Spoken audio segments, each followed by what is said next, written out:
In this video, I will show you how to delete Fiverr accounts on your Fiverr app without any stress. Whether you are using Android phone or iPhone or tablet, let me show you on how to simply delete your Fiverr account. Open up your Fiverr app. Click on your profile button right here from the bottom. Click on the profile icon. Then scroll down right here. Click on accounts. The next thing you want to do is to click on deactivation and deletion. Then you have options right here. Deactivating or deleting your Fiverr account. So if you want to delete permanently, go ahead and click on delete account right here.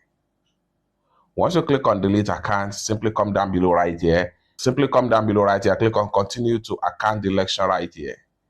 Once you click on continue to account deletion, the account will be permanently deleted and you'll be logged off from your Fiverr account. All data and information on your Fiverr account will be completely wiped off from Fiverr system.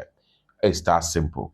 For more useful tutorial, tips and tricks like this, consider to subscribe. Thank you so much for watching and I hope to see you in my next video. Bye for now.